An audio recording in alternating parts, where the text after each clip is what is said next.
My name's Della Rucker. I have a couple of different hats. One is that I'm the managing editor of Engaging Cities, which is an online magazine that focuses on technology, particularly in public engagement and urban planning. So it's for folks who are interested in new ways to help people connect to their communities better and make better decisions. We run a mix of independent work. So we will do interviews, we'll write independent stories, but we also spend a lot of time curating the work of great writers and great thinkers in these areas who are writing for very small publications. Sometimes it's their own blog, sometimes it's a corporate newsletter, but are saying things that we think really deserve a signal boost.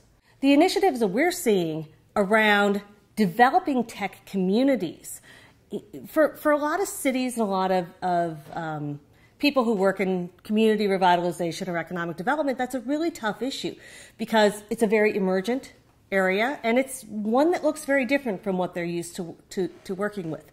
So we're starting to see a much higher emphasis on communities finding ways for people to connect with each other across different kinds of technology sectors, across different kinds of areas of involvement.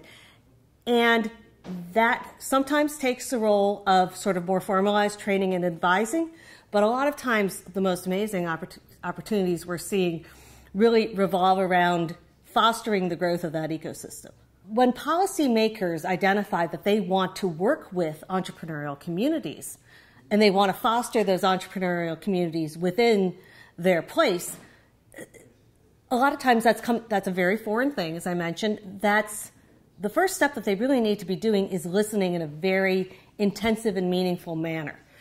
Because what that tech community needs, what those entrepreneurs need, is very often very different from, but also in some ways a lot simpler than what they're used to dealing with more traditional kinds of business environments. There's some really fantastic examples out there, some of which have actually come from here in Austin.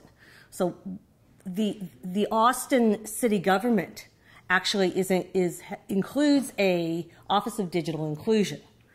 So there's a body within the city that has the responsibility for not just including people, which is very commonly a stated objective, at least, of a city, but they're also very consciously doing that in a digital fashion.